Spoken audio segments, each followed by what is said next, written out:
everybody. Oh, thanks.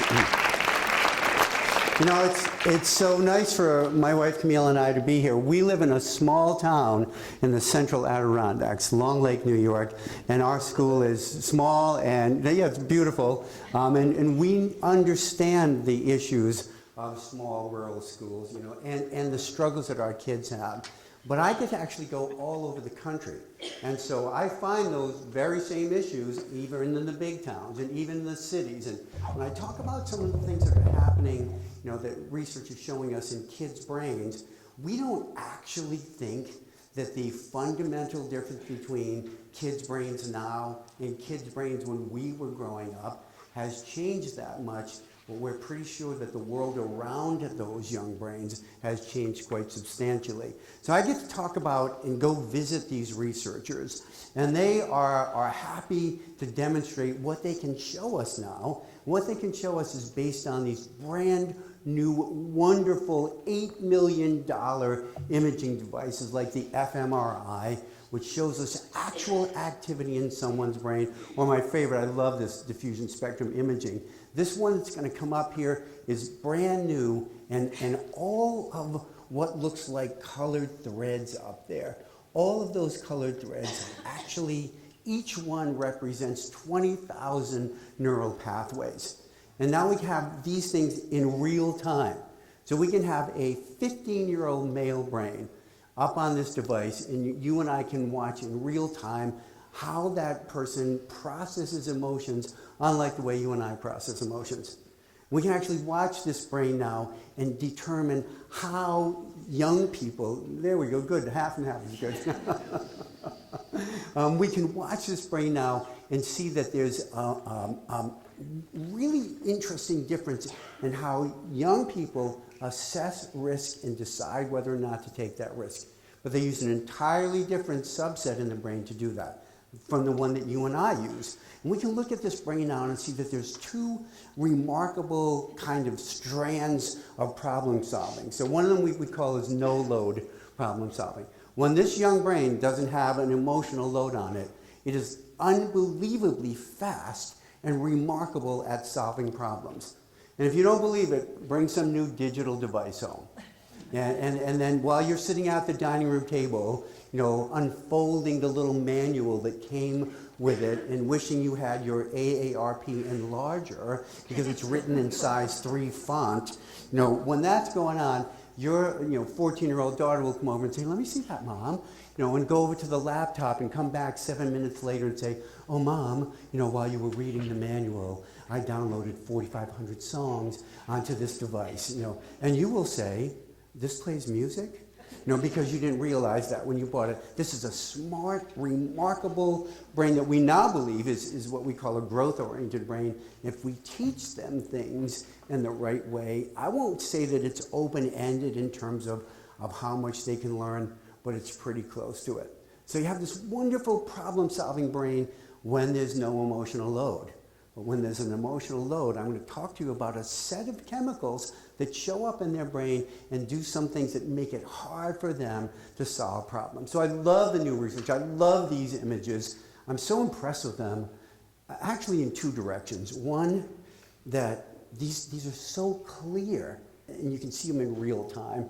I guess the other thing that impresses me is there is activity in a 15-year-old male brain. And we can actually demonstrate that to you pretty much day or night. And in fact, when we talk about day or night, I'm going to tell you how the kids in here will tell you that they do not sleep the way they used to sleep. That their brains have changed and changed remarkably. So at one point in time, when sleep came pretty easy to this, you know, any of you with third graders know they have this on-off sleep switch in their brain. And you're up in the room with them and getting them ready for bed, and you've had this nighttime routine for them, and they're chatting away, and they're saying, we're going to the orchard on a field trip tomorrow, and Miss Wilson said that even, and then boom, it's off, you know. And then at 6:20, it's up. Even if it rains, we should bring a raincoat because we're still going. That is this wonderful young brain, but that is not 6th grade, 7th grade, and 8th, and 9th, and 10th grade brains. They have an entirely different sleep mechanism, and many of them, even though they're trying to get a good night's sleep. And even though they've turned off all their devices and turned the lights off, their brain is still cycling around, and then it's 10:30, then it's 11 o'clock. And we're going to talk about the impact of sleep deficiency on this young brain, because it's turning out, 20% of the young people that we think have ADHD, in fact, have sleep deficiencies. And so we're finding out that a lot of the things we thought this was the answer is the fact that they're not getting the 8.5 to 10.5 hours that young brains need every night. And right now the research shows that fewer than 20% of high school and middle school kids get that kind of sleep. So we want to talk about what we're finding out about this brain. I love these images. This is about a 16-year-old male brain. We can tell that because the skull is thicker. And Camille and I have 2 boys, 2 girls. My boy's helping me with the science part of this because they ran their heads into solid objects with much higher frequency than our girls did. And so that you can see why they need to have thicker skulls. The other thing you can see here, which I think is fascinating, is all these colors. So they're having this young man do this interesting, challenging stuff. He's talking about his life, or he's reading an article and about a movie that he loves. So you can see all of that. The colors show us the auditory cortex over here, the visual cortex down here. It's just fascinating. But what I love is one of the research projects that demonstrate how male brains and female brains are not, in fact, alike. And that one of the projects they do is to put college-age students, males and females, up on this device. And they basically tell them a story.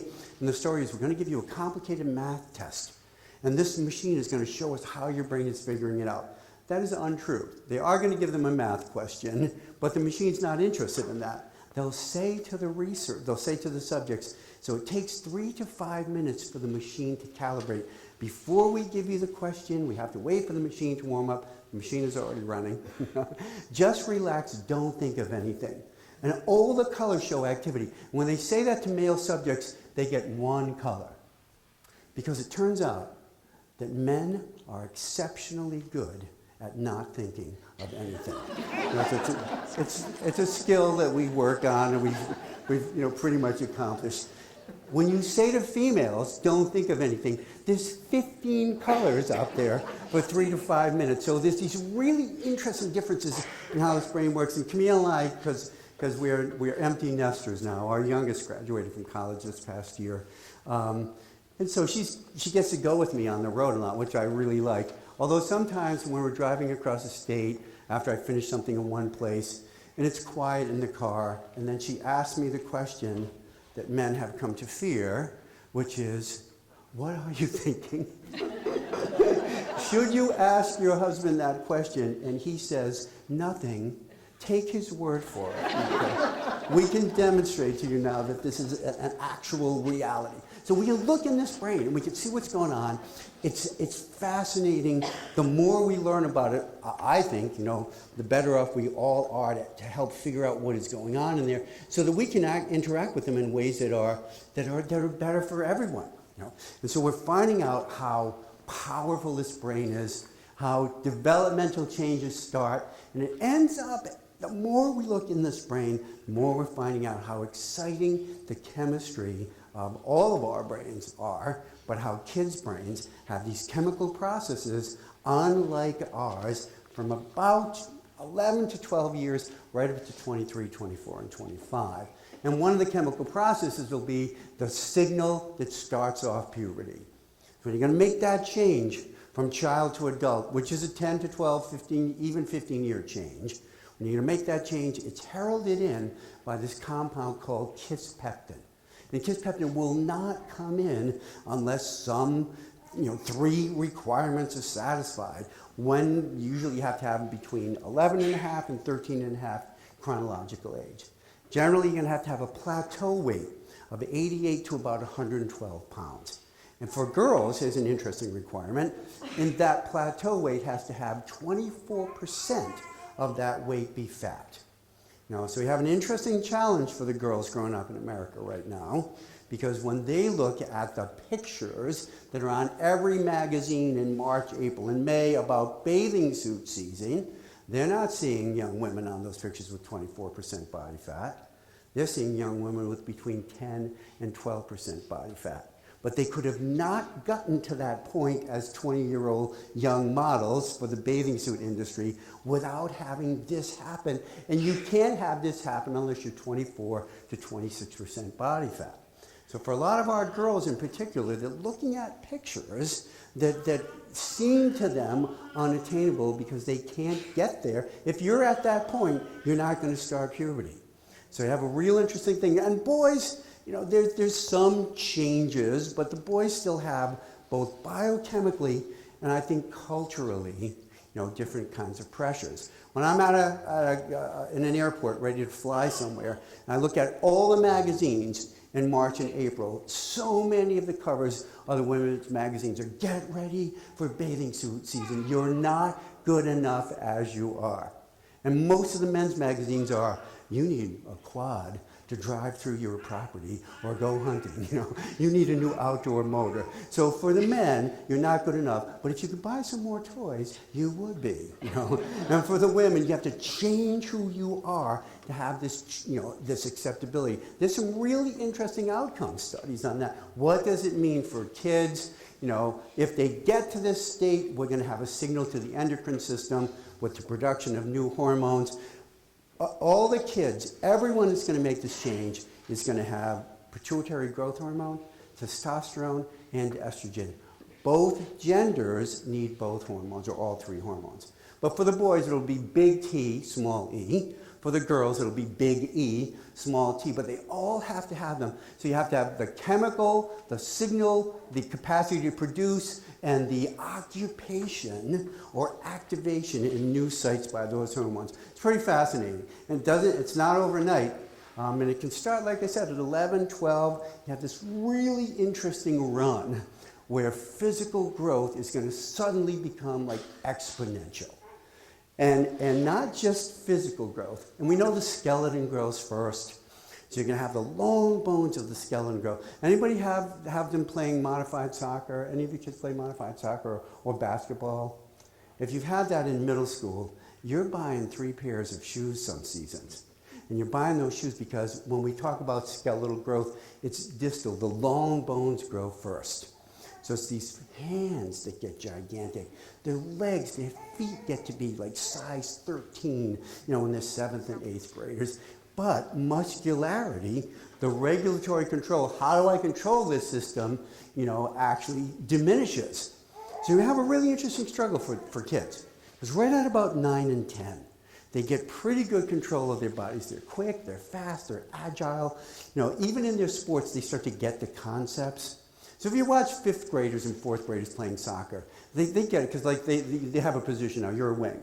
Like, yeah, I am a wing. I don't come back past midfield because that is my job. Stay on the outside, cross it in, wait for a pass, break in, and score. You know, before that, anybody watch like your 2nd graders play soccer? So why do they call it soccer? Why don't they just call it magnet ball? You know, and just throw it out there, you know. We give them positions. Yeah. Your position is like jamming in on top of everybody else to kick that ball no matter where it goes, even out of bounds. You know, so by 9 and 10, they're getting this really pretty good idea. And then 2 years later, their muscular control will run behind the skeletal growth. And they'll fall more often, be awkward, be gawky, you know, feel, you know, just like they can't make things happen with the fluid grace that they used to be able to, and it'll also change their head and their face. And so you'll see that. Now listen, you don't have to admit to this, but I know that some of you have stood outside your 13-year-old son's bedroom, holding in your hand the picture of him or your daughter as a 7 or 8-year-old and saying, "Who stole my beautiful child? Who put this hulking lout inside this bedroom, a room that we need to fumigate once a month? A child whose footwear we have to incinerate for the good of the community. My son," and for the kids, this is a really interesting change. There's such pride in your growth and development. So I'm from a large family. I'm from a family of 8, 7 boys. My mom had 7 boys in a row. I know. And when we visited her in the institution, she often could recognize us. Actually, she's going to be 93 this Christmas. She's great. But when you watch, when we would have family get-togethers, we would all stand in a row, and my brother Joe used to identify himself with the following phrase: "I'm Joe. Yes, I have grown." So you have this sense of I'm getting bigger, I'm getting stronger, I'm getting to be an adult. At the same time, you struggle with those changes. So our youngest daughter, Colleen, several years ago, now I don't think she was 13 or so, was getting ready to go to the beach in the summer. And we heard her, exclaiming loudly, I don't know, did a mice break into the bathroom?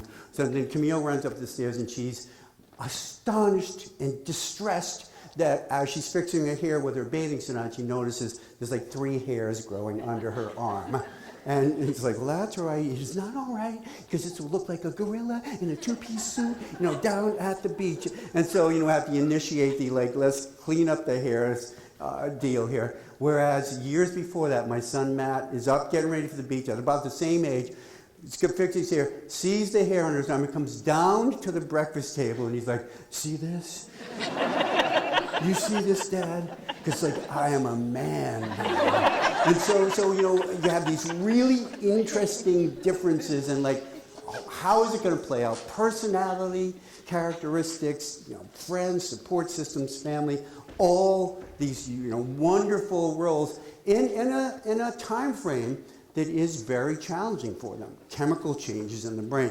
Look, these chemicals, testosterone, a big primary and secondary sex characteristic compound for the boys, estrogen, a big primary and secondary sex characteristic for the girls. It's not just physical growth. One of the most fascinating things about these hormones is their access to this part of the brain. So here's the real good, smart part that we want to grow and develop and rely on. Be patient with that, because I'm going to show you a chart later that shows that the shift to maturity, to balance, to gray matter, white matter balance in the emerging adult brain, that is the very last place to achieve it.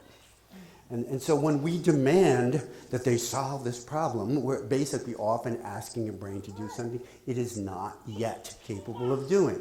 But down in the middle, where all our human emotions are, in that limbic system, there's a generating force for emotions called the amygdala.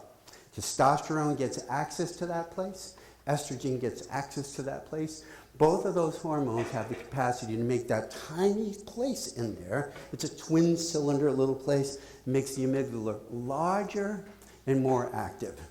It's what every home needs. A 13 or 14-year-old brain whose emotionally generating center is larger and more active than anyone else in the household. So when I'm talking with parents, and I had a conference in Phoenix years ago, and one of the people on the committee picked me up. It was a mom who was a committee member. She's giving me a ride to the conference, and she says, "Maybe after this, you can explain to me why my 2 teenage daughters have chosen to be drama queens." There is no choice here. This is a more powerful emotional brain for 12 years or so, not through choice, through biology, chemistry, and developmental phase. So what it often means for them is that pretty much every emotion they have is 2 to 4 times more powerful than the emotions we have. So when kids are happy, when they're having a great day, it is twice as good as your great day. Okay? Unfortunately, when they're unhappy, when things are miserable, when something's gone wrong, it's twice as, or to 4 times as miserable as your worst day. And very often what kids, and they change. So in the same car ride home from a soccer game or a basketball game, because they missed an open layup that would have put them ahead, at a critical time in the game, and they know that that has been videotaped, and it's going to be on the Channel 6 News, and the broadcast is going to say, "In terms of middle school lowlights in athletics today, we have a picture of Aaron Johnson missing a wide open layup and completely letting down his entire community." And way to go, Aaron. So that's a sense that they have that the entire world is watching this. But in the same car ride, they're like, "I can't believe I missed that layup." And then they say, "Jordan said this really funny thing in the locker room, when the coach went out," and they laugh about it. So that's a normal, not not problematic sense of emotional volatility. That's normal. And so we like that, Males and females don't have any more powerful emotions than each other. It's just so interesting. Males get emotionally distressed, upset, excited at the same level of intensity that females do, but about different things. So an idea that we all have the same emotional response to everything is just not true, number one. Number two, female brains, one of the other differences in that brain picture we had, I would be able to show you is that female brains have far more neural pathways that come out of emotions to language areas. So boys are more likely to have a limited scope of words to describe their emotions and are more often to describe their emotions in action words. So my son Matt in the 9th grade gets thrown out of basketball practice for back-talking the coach. He thought he was joking, but the coach didn't.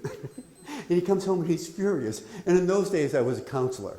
So I'm trying to help, by saying, how do you feel about that, Matt? And he says, I feel like smacking him across the face. So I say, in my clarification mode, I say, well, Matt, that's an action and not a feeling. And he says, why don't you shut up, Dad? So then to try to help some more, I say, no, I'm just trying to find out how you're feeling. And he said, I feel like taking the car over there. And when he comes out of practice, backing over him with the car. And I say, that is another feeling, and a felony. And I'm just trying to help. And he's like, and he storms up the stairs because what boys do more than anything is talk about the action the feeling makes them want to take. So we have to work back from that. So, since we don't want you in jail for car-related homicide, maybe we could talk about you're being frustrated or angry. Whereas the girls, have more language, and so some of them, if you have a 5th grade daughter, you know that sometimes they come home from school and they're going to follow you around the house and tell you about what went wrong that day. And no matter where you go, you're going to get to hear about it. And our youngest one, Colleen, came home one time and just told me this long story about art class that day. And the long story was like, she sat next to Sierra, who's her favorite person, for this, working together on this project, but then Sierra spent brown paint on her top and made a big stain. Everybody see it. She said, Mrs. Gannon, teacher, I need to go to my locker, get my hoodie, put it on because Sierra spent blood on her. Mrs. Gannon said, no, you don't, nobody can see that. She said, but they couldn't see it. And so you have this, and I'm like trying to cut the lawn, and she's like walking alongside me. And that is why I hate Mrs. Gannon, and I'm never going back to art class. So it is not that one feels emotions more powerfully. It is that one generally can talk about them with greater legitimacy. It's so funny. When males are angry and upset, the actual flow of activity in the brain is down towards the brainstem, and it's action-oriented. That's why they kick their book bag off the bus more often. For girls' brains, there's a split. A lot of the activity goes over to Broca's area, the home of language. So when girls are angry, they're more often to tell you something about yourself that you have not had the insight to realize in terms of your character flaws, your personality deflects, your hairstyle, your clothing selection, or your mother. And so they're often like, it's a different brain, but the emotions are normal at this level and legitimate. So what kids tell us all the time, here's a key for us tonight. When kids talk about their emotions, the best thing we can do is validate them and ask, is there some way for us to help or support? And the truth is that when they tell us emotions that we don't like, we're more often to negate them or deny them. And that's that's a normal adult thing that we don't want to keep doing. And our older daughter, Michaela, I tell you, we didn't have a problem with that girl. She's 13 and it's like just delightful. And then suddenly, one Sunday, we're at the dinner table and I said something apparently offensive. And she bolted up from the table and said, and this is why I hate this family. And we were all shocked, and she runs to the stairs and she turns around and clarifies it.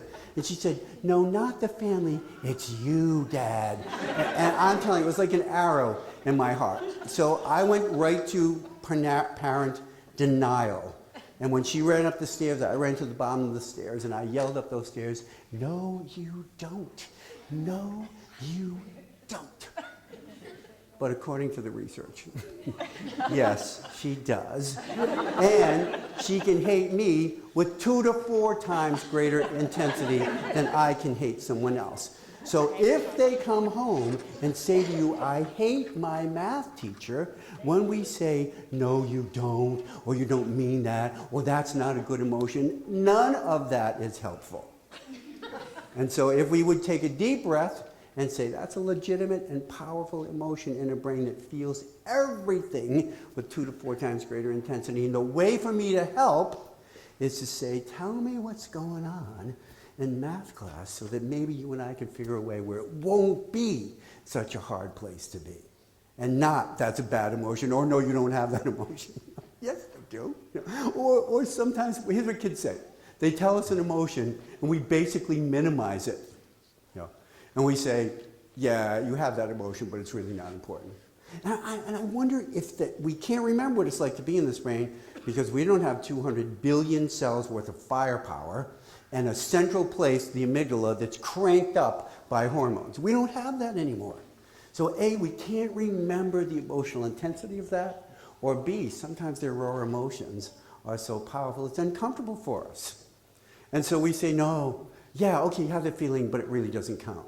And my dad, who's a great guy, but with 7 boys in the house, he's getting to do a lot of some of the things that my mom usually would have done, like comfort. So one time I'm in the 9th grade, this really cute girl, Charlene Morris, decides that I would make a good boyfriend. And so she basically tells me, you're going to start going out with me. I'm like, okay. And I follow her around for 2 weeks, carrying her books, meeting her outside her classroom. And I will tell you, my status in the 9th grade went way up. They were like, you're going out with Charlene Morris? I was like, yes, I am. And after about 2 weeks, she discovered that I actually did not have very good boyfriend potential, and so she ditched me for someone else, But I'm telling you, it killed me. So my friends came over to play basketball after school that night. It was a Friday, because she was going out with somebody else on Saturday. And I can't come out. How can you play hoop with a broken heart, And I love playing basketball. So my mom was like, what's wrong here? And I'm up in my room and I won't come down. And it's dinner time. I'm not hungry. My dad comes up and he's trying to help, but he doesn't remember this. He's leaning on the door jamb in the house and he's basically saying, what's wrong? I'm like, oh, Charlene Morris won't go out with me anymore. And he waits a minute. He goes, well, there are other fish in the sea. And I say, see, Dad, I'm going to go with Charlene Morris, not fish. And he thinks about it for like 3 minutes and he says, another bus comes along every 15 minutes.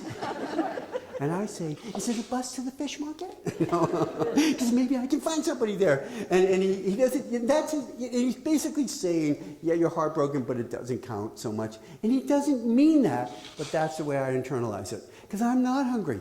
I'm not coming down the stairs, and I'm going to stay in my room and listen to sad Roy Orbison records over and over, because only the lonely know the way I feel tonight. And that kind of heartbreak, distress, anxiety about a test,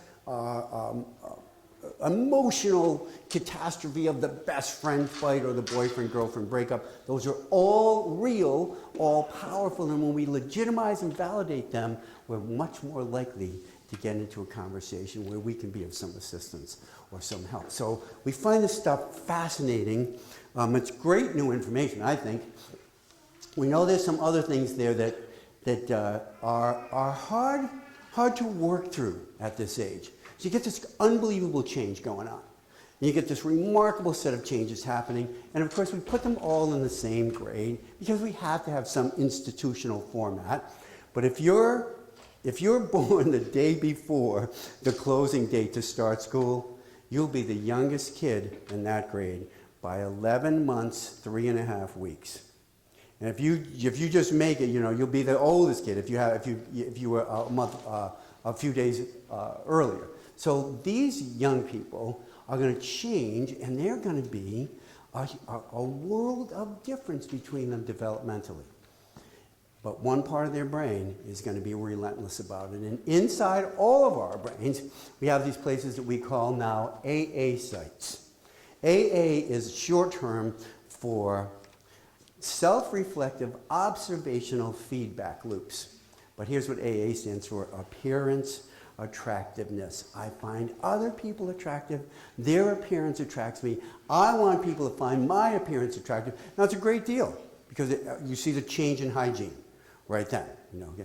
And we like the change in hygiene. What is sometimes hard for us as grown-ups is beyond the change of hygiene, how much time will they spend looking in reflective surfaces?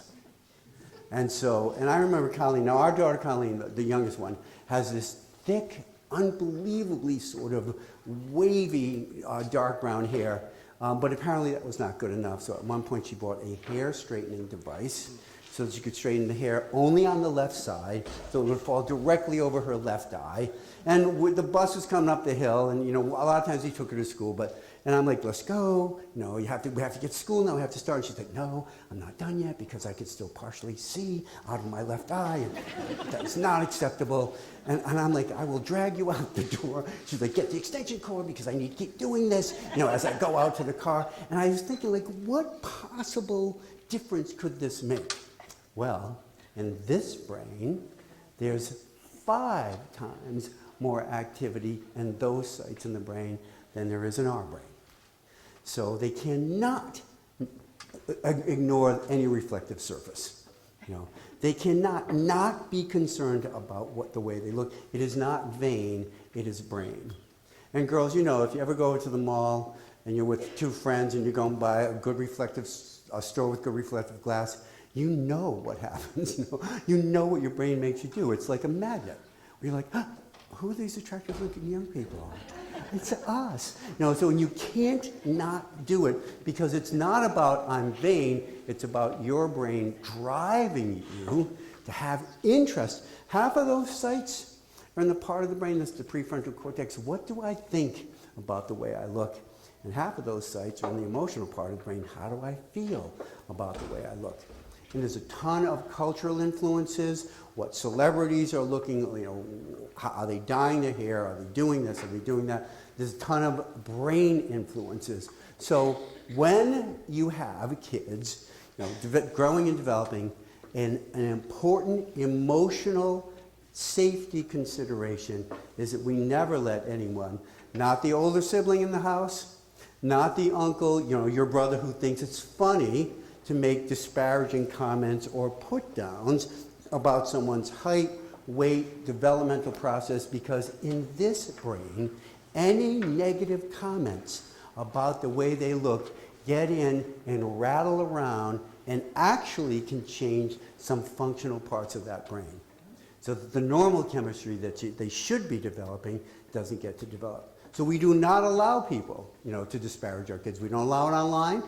We don't allow it on the bus. We don't allow it in the hallways. We don't allow it on Thanksgiving dinners. So that anyone who makes a comment that's negative about your child's growth and development, you pull aside and have a conversation with them. Yeah, you're my brother, and you know that I love your children. And if you love my children, your nieces or nephews the same way I do, you will not. I'm just joking. It is not a joke inside this brain.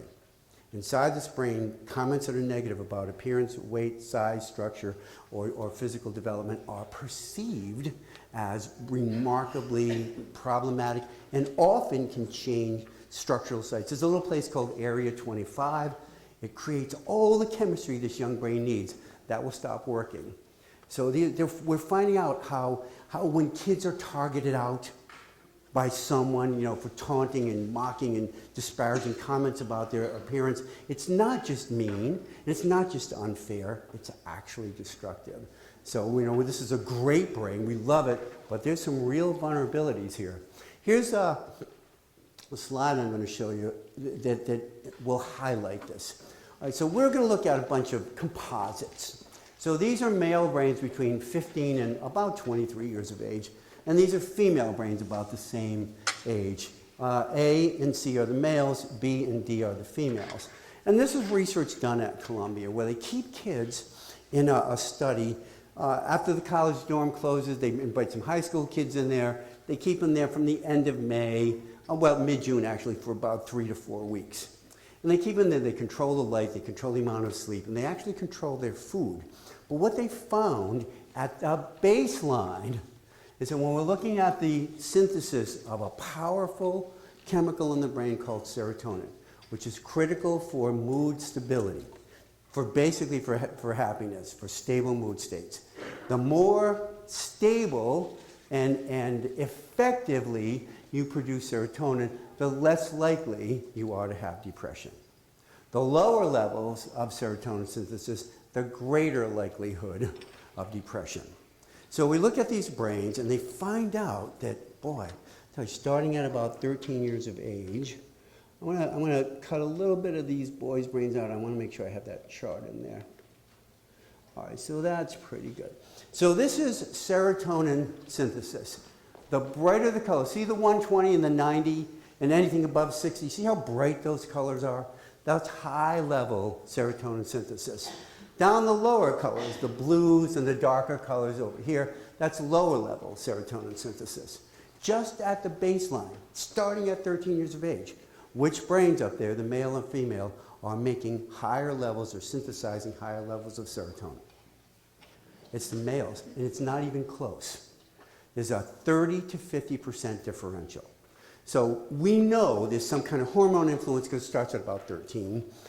We just don't know the mechanism for it yet. One of the things it can mean, no guarantee here, but an interesting awareness for us as the parents. One of the things it can mean is that this brain has a biological risk factor that's at a higher level for teen females than it is for teen males. And of course, the clinical data bears that out. Twice as many teenage girls are diagnosed and treated for depression as teenage boys. This is important in a whole bunch of reasons, not just because of the risk of things like suicide, although that's a real and powerful risk here. It's important because depressed teens are twice as likely to try to use drugs to fix their depression. And the number one drug is alcohol, and the number two drug is marijuana. So it's not just about mental health issues, it's about what follows that. So you have girls more likely to suffer from depression, not a guarantee. So if you see, because normal teenage girls will have emotional runs up, funny, life accelerated, bad, angry, frustrated, up, happy, all that. You'll see this like this. That's normal. If you see someone who feels powerless about their life, hopeless about their life, an inability to experience the joyful things in their life, that's not normal, teen. That's far more likely depressive affect. I want you to just take a look at B and D just for a second. So look, here's more composites, but now, instead of 120, the maximum rate of serotonin synthesis is 8. So why the crash? All right, the letters TRP at the bottom of the screen, that's shorthand for the amino acid tryptophan. We don't make tryptophan inside, we have to get it from food. But if you don't have tryptophan, you cannot make serotonin. So what do the researchers do? They take tryptophan away from everybody by controlling their food and giving them food without tryptophan in it. In less than 7-8 days, these brains crash from 120 down to 8.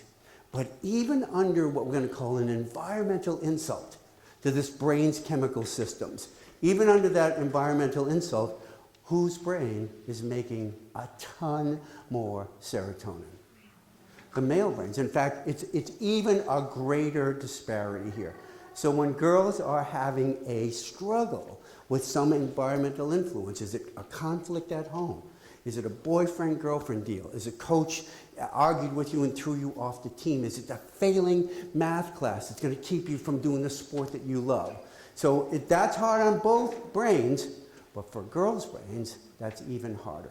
So when kids are under duress, are we watching, evaluating, helping get them to, where's Brooke's here somewhere? Where are you, Brooke? Here you are, thank you.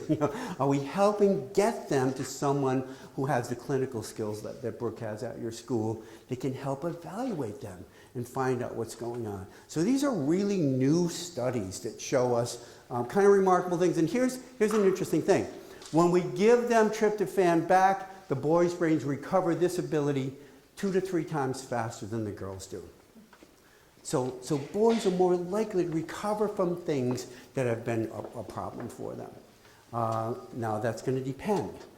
if they select out, either gender selects out alcohol or marijuana to use, often those drugs taken on an occasional, infrequent, light dose. So somebody's at a party, they've been depressed and struggling with it, they haven't really told anyone, they take some couple of hits on a joint or a blunt or a pipe hits of marijuana, or they drink some alcohol. That infrequent use is likely to temporarily cause a minor spike in serotonin. But how will they internalize that? If I did this once and it gave me this lift, how do kids often internalize that? Well, if I do it all the time, it's going to make my life so much better. But alcohol and marijuana and many other drugs have actually a long-term negative impact on the production of serotonin, so they almost always make depression worse. But since they don't understand that, how would you then treat the worsening of your depression? Take more of the alcohol or the drugs. So we have some real interesting issues that we're finding out based on the studies in the brain. And again, identifying this and realizing that female brains are more likely to struggle to come out of depressive events and take a longer time is a good thing for us to understand, because we can get them the help and maintain that help, because there are ways to change serotonin levels in the human brain, and we can do that pretty readily these days. So let's see here. All right, so why else is this brain at risk? Well, I'll tell you this really interesting thing. Putting aside the powerful emotions for the moment, putting aside the potential for depressive affect, putting all that aside, here's new research out of the University of Pittsburgh, and it's about risk-taking. Now, I gotta tell you how much I love this research, because it just starts to make things make sense to us. Camille and I we love Vermont. Two of my brothers live in Vermont, Middletown Springs and Rutland. My son Matt teaches down in Reading, Vermont. In fact, Matt and Natalie, their house, they're on across the border into New Hampshire. And they bought this beautiful old house built in 1796. And they're there with our two grandchildren, Declan and Finn. And we had this long talk with them 3 or 4 weeks ago, because we wanted to come and visit. And they've done such great work. We helped them move in, and then they've done a bunch of work since then. And while you're here, let's drive down to Keene. It's only an hour away, because they have this great pumpkin festival, And for additional entertainment, a riot fueled by alcohol and college-age brains, And we go to the pumpkin festival, and it's great, and we can hear. We're walking through the campus to get to the main street, and we came from where we parked onto the campus, over this little bridge, and here's the main pathway, and we can hear from 300 feet away, we can hear the roar of these college kids. Pretty high-fueled alcohol-induced activity at 2 o'clock in the afternoon. And there's a security officer standing there, and I say, can we get to Main Street up that way to the Pumpkin Festival? And he goes, well, yes, you can, but I wouldn't go up that way. And so okay, the security officer is saying that. So I say, what's going on? He goes, we're trying crowd control because it's getting out of hand. We watched some of the videos. We went to the Pumpkin Festival, which is wonderful. Just unbelievable, and so many people enjoyed it. And the kids who got out of control damaged mostly their own fraternity houses and their own cars, although there were other people who were injured. Why would you be on video tipping someone's car over and jumping up on there with your Keene State t-shirt on in full view of 150 cell phone videos who are going to be posted? Why would you take that risk? Okay. Well, here's why. Why would young people get on their skateboards and grab the back of a truck when it slows down and then ride with it for 200 yards and let go? Why would they have dirt bikes? Why would girls cut through the mall, cut right through Forever 21 and get in the car with two 19-year-olds? And a lot of times we think it's, rebellion. And I'm distressed that we have so many categories for kids now. We have ADHD. We have oppositional defiant disorder, ODD. We have conduct disorder, CD. So we have ADHD, ODD. We have CD. We have ED. We have BAD. And, so like we have all these things, and a lot of it we just don't get. Part of this brain's change at 13 is this fascination with risks. So the University of Pittsburgh finds out that a whole bunch of new sites of activity show up in brains at 13, male and female. It's cross-cultural. And believe me, if you have ever, and I hope you never have, had to go to the mall somewhere and pick up your 13-year-old daughter because with two friends, somebody was shoplifting lip gloss out of TJ Maxx. If you've ever had to do that and you said to your daughter on the way home, why didn't you just give Carly, the $8 for that lip gloss? You had plenty of money. And your daughter says, she had more money than I have in her pocket. It's not the money. It's this new research that shows us these sites of activity show up in young brains. They show up in a place that we know is related to emotional reward. So that risk-taking in this brain is not perceived as consequential, what are the bad things that are going to happen to me, but seen as emotionally rewarding and exciting.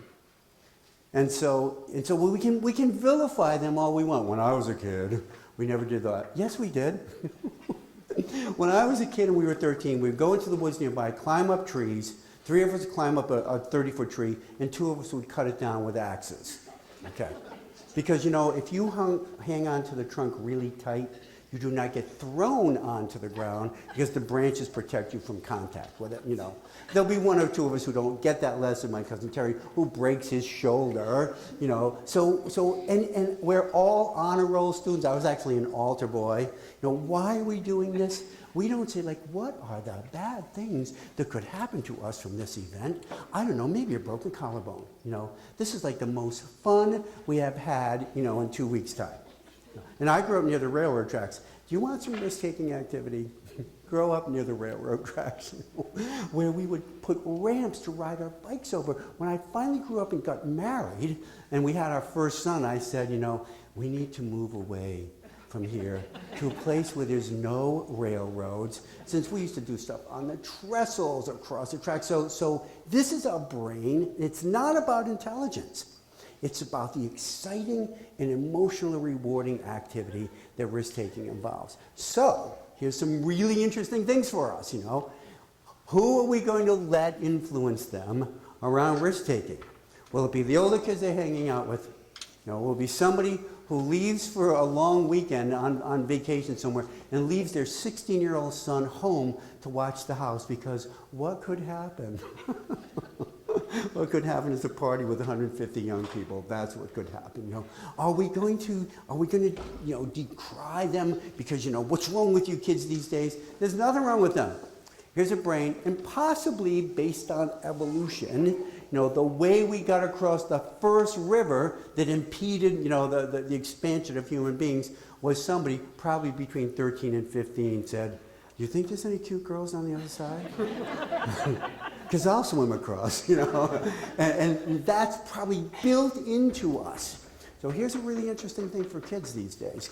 With all of our fears and anxieties, and they're legitimate about abduction, about abuse of children, when do they get to do these risk-taking things? Is it Friday nights in the cars with alcohol? Is it online? Is it at malls or other places where you can be engaging behavior that we would say, why would you possibly do this? You would possibly do this not because you thought of the consequence. You would possibly do this because you thought of the excitement.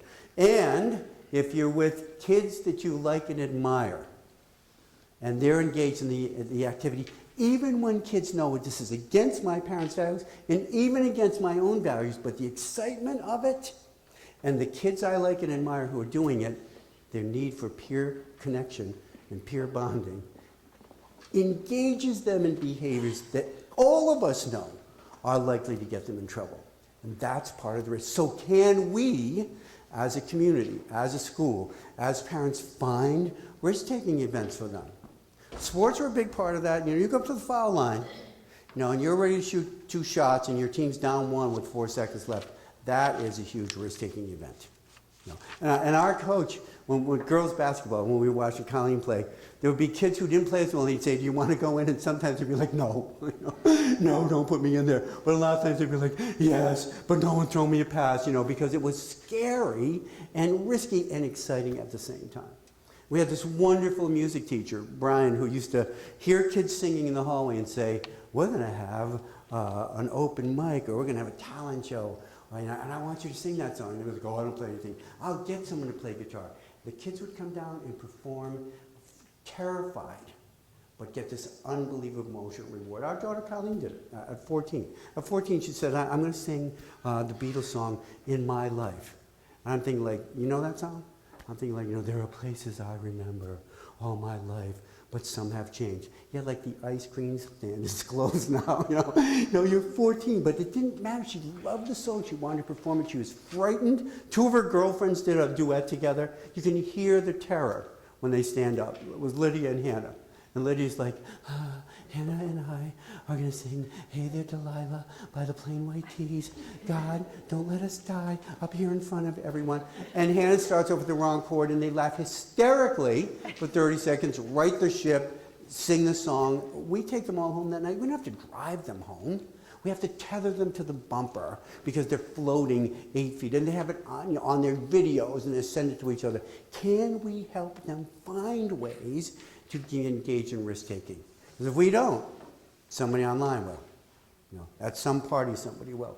Somebody will make the offer for drugs or alcohol. And one of the things we're learning about drugs is that we finally have stopped saying things to this brain like, this is the most dangerous drug that's ever been created.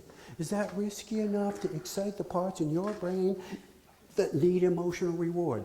No, look at these pictures, So we've stopped saying how horrible this is, since in fact we have new drugs coming all the time. I'll show you some tonight, We have new drugs coming all the time, and this brain, we're going to be careful not to make that alluring in terms of its risk-taking.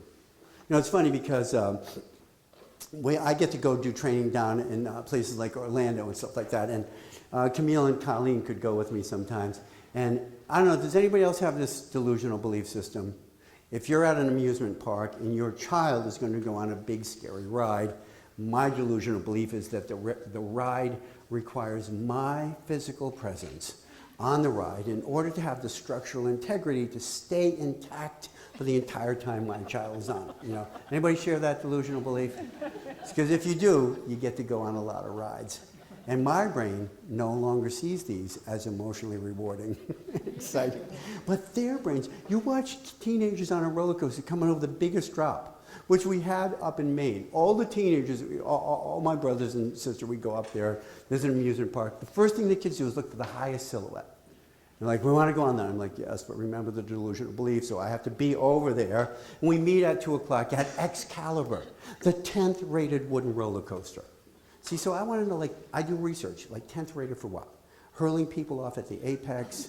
Is it aneurysm? Is it, spinal cord injuries? What, Well, they don't tell you, And so we go on the ride, and the two girls, my niece Julia and my daughter, are in the front, and my brother and I are in the seat right behind them. Front seat, first car. And they come over the drop, and the picture that they take is the girls because they're excited and emotionally rewarded. And my brother and I, our picture behind them is leaning in against each other with our heads down and our hands clamped to the bar. And my daughter, who's not even trying to be smart, she's not busting on me, she says Daddy, did you drop something on the floor of the car? It could have been a $5,000 bill, which I would be losing because I would have to let go with one hand to reach down and get it, and that is not happening. Why does this brain like that stuff? It's remarkably powerful. Can we help find those kind of events? Because if we don't, somebody else will. So when we start to understand this is not deviant behavior, and this is not rebelliousness, this is normal teenage behavior that's important for us to understand. I mentioned problem solving earlier, how smart they are and how fast they are to figure stuff out under the right circumstances. But when they're stressed, for example, we know that this brain doesn't respond as well. There's a brand new study on stress in America. The American Psychological Association been doing studies on stress in America since 2006. For the first time ever, the age group 13 through 23 reports out the highest amount of perceived stress in the country. So the researchers say 10 is the top level of stress for humans, that most of us can manage 3.8. That is, we have the internal and external resources. You know, if you have a busy life, you have 3 kids, and they have, this one's in the play, this one's in this thing, and this game is tonight. You know how it is. Oh, that kind of stress, if we, 3.8, we can manage. Here's what 27% of the teenagers say, that they feel 8 to 10 as a stress level every day. Here's what 55% of the teenagers say, that they feel 5 to 7 every day. So we're looking at a huge difference in terms of the demands on them. And part of it is environmental. The economy's not recovering. Am I going to have enough money to go to college? Nobody has jobs now. All these people who went to college working at a convenience store. All of that stuff, their parents, their best friends, their school, their academic work, all seeming to have higher and higher levels and fewer resources. So we know stress is pretty problematic. We know that the emotional cost is negative emotions, higher levels of anxiety, depression, frustration, and anger. And we know that they often play out in a shift in age for suicidal behaviors. So you look at that chart of depression that I talked about, one of the things we're seeing is a shift. Now here's suicide rates for boys and girls. And even though girls have a higher risk for depression, they have actually a lower level of completed suicides, often because boys choose more lethal means for suicides. But what I want to show you here, and it's not to frighten you, but to give you an understanding of where things are in this brain and how we can help, because we can help, A, we already talked about by listening, B, by understanding risk-taking, C, I'm going to talk a little more about direct communication with kids. Those are the things I want you to remember, because I don't want you so anxious and depressed that when you leave here, either Brooke and I have to give out, and Dolores and I have to give out antidepressants and anti-anxiety medications. We don't want you paralyzed. We want you to understand this is a powerful brain with a shift. And now we're seeing higher levels of suicidal ideation, ideas about suicide in the 13 through 15-year age group. So this is a time of remarkable, unbelievable fluency of learning and power, but a time of vulnerability.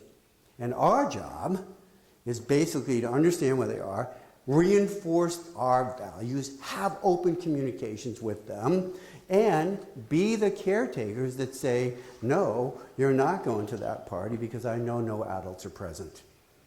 And when we know no adults are present, that means the peers engaged in risk-taking, who they like and admire, are likely to drag even good kids into behavior that puts them at risk. So it's really fascinating stuff. We know they struggle with emotional stressors, social bonding.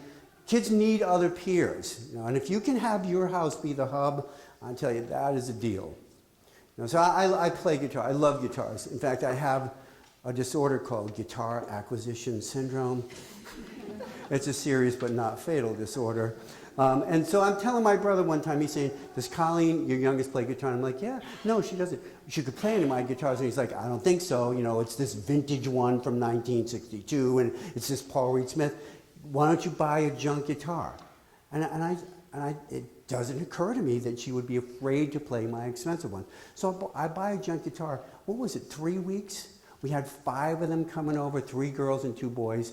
Weekend after weekend for the garage band, because we got a bass, we got a drum machine, and that was months of horrible, terrible auditory torture for us, but social connection and bonding. You have the pizza, you have the house, you don't bother them, but you're present.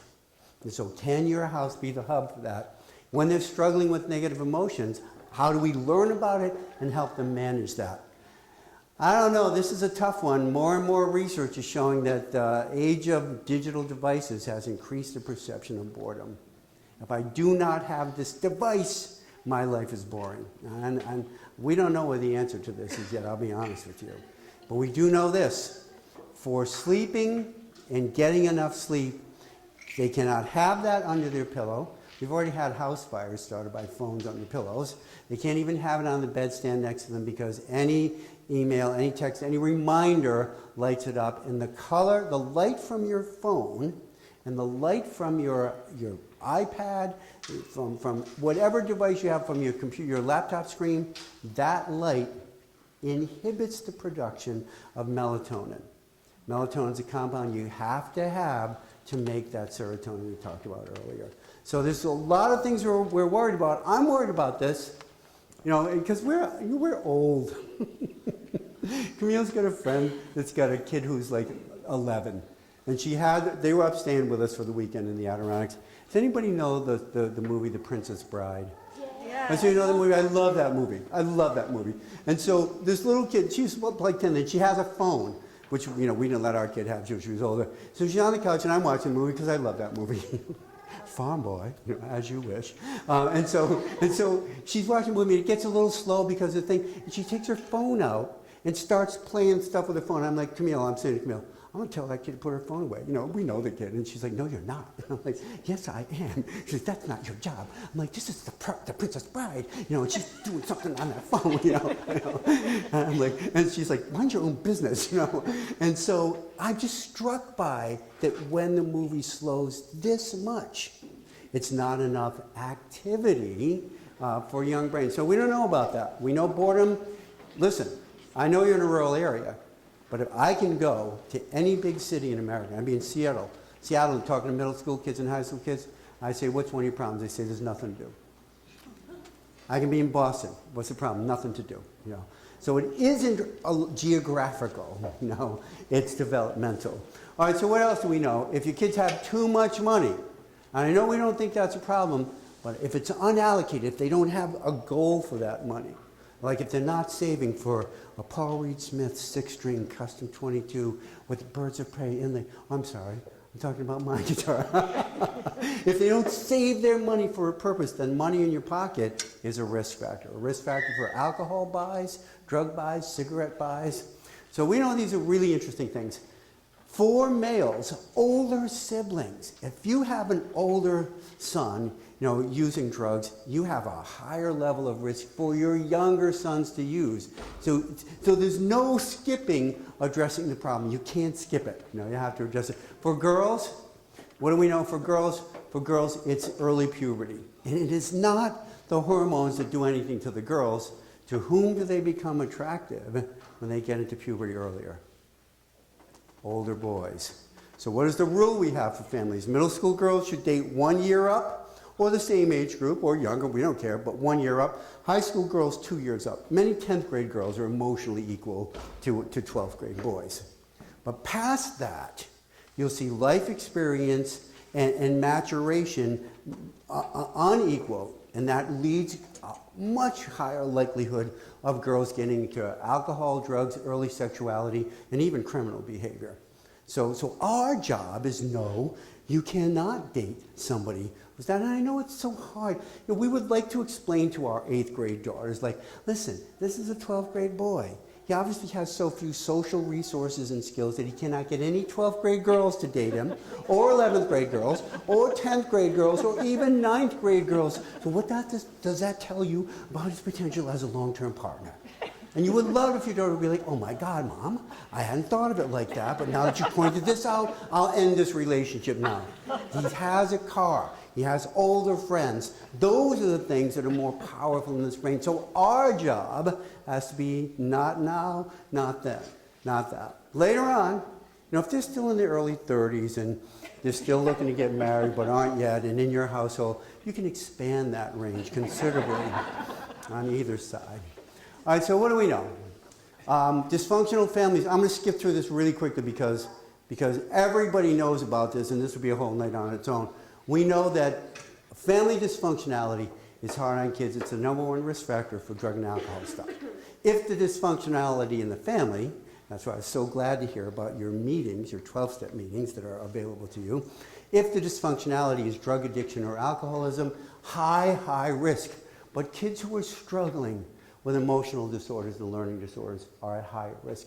Kids who have had school failure and been held back or social isolation, higher risk for them also. So we want to find out ways to keep kids from failing in schools. This is a brain that shouldn't fail. And it's like unbelievable. Look, 200 billion cells in this brain. You and I, the grown-ups in here, we have about 110 billion cells. So I always love it when parents say to me, I tell my kids, don't try anything, because, don't let me catch you trying something, because I'll catch you. And I always think, see, you, the dad, have 110 billion cells, but your son has 200 billion. And the only reason we catch him is life experience. I mean, when my second son turned 16, we did not give him the bedroom with a window opened up over the porch roof. Because our first son taught us, don't give him that bedroom, because he'll be sneaking out there. We give him the bedroom on the 3rd floor, so that the impact of him hitting the ground would often create an involuntary, and I could hear that and come out and get him. So here's this great brain, they're so smart, but gray matter and white matter. Look, here's a brain still migrating. We thought cell migration ended just before babies are born. Between 10 and 14, these brains will have cell migration. And what we know about that cell migration is these young brains. So all the kids I was talking to, I saw in the halls in the middle school, in the elementary school yesterday, those brains are building what we call smart rooms. That is, here's a brain getting ready for future academic challenges by a bunch of cells being grabbed by this compound called L1, dragged around, sent to a new place, and let's get your brain ready for calculus. Oh, that's not for 5 years. We'll build a room now. It's great. That's why when they get in the 12th grade and they're like, hey, calculus, I get this. It's not suddenly, it's been there. What prevents cell migration from being actively completed? The presence of alcohol in this brain between 10 and 14. And now I talk to parents all the time, and they're like, oh, I drank a little bit when I was in the 7th grade. Didn't bother me. That remains to be seen, number one. And number two, why would we put at risk future academic competency and future academic function? And so here's a brain, and this is a window of opportunity deal. This happens between 10 and 14. If you miss it, you don't get to do it again. We know some interesting benchmarks will happen now. Here's the deal. Stuff lights up in the brain at developmental times. Sometimes it's great, sometimes it will be great, but it's not great at the moment. So at about 13 and a half, halfway through the 8th grade, young brains have a place that comes online. We call it a developmental benchmark. And that place is in the back, in the middle, and it actually changes their perception of themselves. So they feel like for the first time, I can come to my own conclusions based on my analysis of the facts, and I don't need your help. Now, they don't explain that to you like that. They shortcut that with the phrase, I know. So if you've ever said to your kids, so I was talking to your math teacher, I know. And coach was saying, I know. And it's not just I know, it's like with a little edge to it. Because in fact, they're saying, look, I've shifted in the way I see myself, and I think I can figure things out. Why don't you give me the credit for it? But they don't know how to explain it all, so it just gets to be, I know. I was down in Atlanta doing this presentation, and a mom came up and she said, with that Atlanta drawl, she said, y'all must have a video camera in my household. So I said, why do you say that? And she said, just at the dinner table last night, we had this whole event where I said something in that snarky voice. My 13-year-old daughter said, I know. And I said, young lady, in this household, the appropriate response is, yes, ma'am. And she said, I know. So it's perfect. So it's actually not about you, but along with I know comes the willingness to engage adults in open conflict. So not only will I tell you I know this, I will tell you that you don't get it. And sometimes with the 2 to 4 times more powerful emotions, which means, what is wrong with you, Mom? Everybody else's mother gets this, not you. In fact, if they had an award at the national level for Lame Mother of the Year, I would nominate you tonight, And it feels terrible when they're in your face and in conflict. But listen, here's the deal. If you're at the 8th grade and you're going to challenge adults about their beliefs and concepts and ideas, that's pretty scary business. So you start on someone with whom you have a pretty good comfort level. And who's the safest person to start on in most families? Who do you start? It's mom. So what does the research say? When girls are in conflict with a parent, it's mom. But when boys are in conflict with a parent, it's mom. So moms, you're doing such a good job being safe. But in fact, what does the research tell us? If we let kids not disrespect us, but state their opinion, and you say, give me some backup for that. Tell me why I should be convinced to let you do that. If we give them practice at it, it actually turns out they're way better with their peers later when they're freshmen at Keene State and someone says, let's go tear down this building and burn it during the Pumpkin Festival. Their brains are like, you know what? Here's why I think that's a bad idea. Number 1, we'll be on YouTube. Number 2, we'll be arrested. Number 3, we'll be expelled from college. Will you give them a chance to practice disagreement? It's a skill that they'll need and have forever. So don't get upset when they're, I know this. Don't get upset when they're in conflict with you. In fact, I recommend as parents that the first time this happens, you take a deep breath and you smile and you say, congratulations, honey. You've reached an important developmental benchmark in the middle part of your brain that will help you with critical independent thinking in the future. Now, go to your room. And so this is a smart brain. We love this brain. You know, we're learning how to help. How do you avoid the stressor of academic problems? Well, I know this sounds crazy, but they have to have. I'm at 1 million high schools over my career where I see the high school kids coming to school with a gigantic can of Monster and an untoasted Pop-Tart. You know, that is not the nutritious meal of champions, of academic champions. What do they need? They need protein, they need complex carbohydrates. Those are the omega-3s. Those are the things that can get this brain ready to learn. It's like astounding. They need the right amount of sleep, 8.5 to 10.5 hours of sleep. You know, like we saw this terrible study in the emergency room. You know how sometimes, like the interns of the new residents, they get all the low-level jobs at the hospital. And they would have 40-hour shifts in the ER. So guess what? When they're down to that level of sleep deficiency, 80% of their fatal diagnostic errors are made in the last 8 hours of their 40-hour shift. How become? Because their brain is incapable of applying all of these wonderful things that is learned in medical school. You know, so we're finding that they don't let them do that anymore. The sleep issue is critical. For kids, it'll be, emotional disorders. The onset of juvenile diabetes is linked to sleep disorders. High blood pressure linked to sleep disorders. 25% lower level scores on memory tests and functionality. Can I put pieces together and come up with an answer?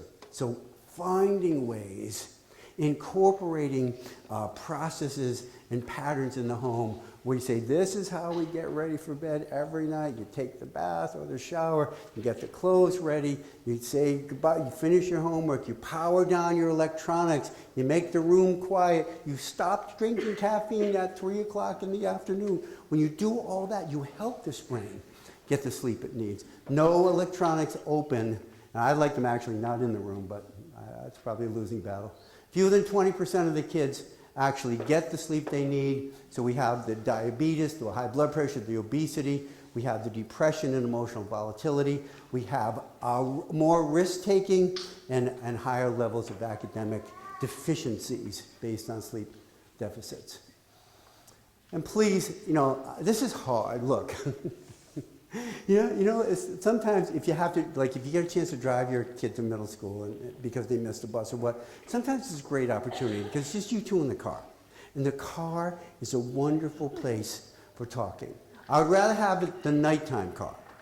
Because if you ever get your kid in the car and you notice their face was pretty tight after a day of school, but you have to go somewhere and you take your 13 or 15-year-old along with you, then you can say, I noticed you look kind of unhappy when you came from school. You've already let some time pass, So you're not there like, how was school, how was school, how was school? And they're like, Mom, would you get a life? You know?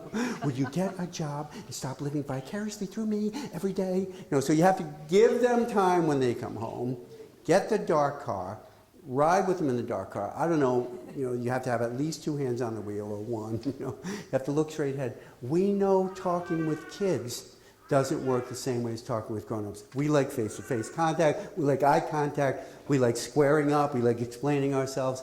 None of that works with kids, particularly when there's an emotional issue to discuss. They like side by side. They like activity. Let's be doing something together. They like working your way into it slowly. So, looked like when you came home today, your face was not the happy kid I usually see. Anything going on? They like engagement. No, they don't like, let's sit at the dining room table with all the lights on and talk about the emotional truths of your life. Maybe we can have the neighbors over, videotape this, And in fact, the more emotional the content is, an argument about this or trouble at school, the less they like eye contact. And it's not just they don't like it. Eye contact with kids during an emotional discussion increases emotionality. Less likely to hear what we're saying. So, and I did this with my boys, and I was a dad, but I learned better. So when I was talking to my kids and I was mad at them, I'd be like, look right here, because I want the emotions in your brain to go high enough that you do not get a single word that I'm saying. How's it working? Right here. So we don't do that if we want communication to happen. So when you're driving them to school, that is not the time to talk about, I was so embarrassed by you and your behavior over this weekend because your grandmother's in the house and yet you and Darren are like lying all over each other on the couch in the deck. Your grandmother's walking right by that door and I've never been so embarrassed in my entire life. Have a really good science test, honey. No. They're not having a really good science test. No. So this drop off to school, start the day off, the happier that day starts on your part, the better off they're going to be. This, for the girls in particular, sunshine, regular exercise, and the diet to help overcome those serotonin potential deficits are critical things. All right, so let me see this. I'll talk about this and then maybe we'll do a few questions. Look, the Organization for Economic Cooperation and Development studies every 3 years what's going on with 5,000 families worldwide. And they look at how kids learn. And then one of the ways they find out is that parents who read to their kids, read with them and to them in elementary school average 25 points higher scores on reading comprehension, math skills, usable skills. We already know now that listen, at 6 months of age, babies start acquiring 10 to 12 words a day. And when moms talk to their babies, or dads talk to their babies, in conversational, full sentences, subordinate clauses. After I clean you up from breakfast, I'm going to put your jacket on. I think we'll go down the park. Hey, let's put Baxter on his leash and take him down there with us. I think Amanda's mom is bringing him. When you have that conversation, this brain acquires language with much greater sophistication and mastery.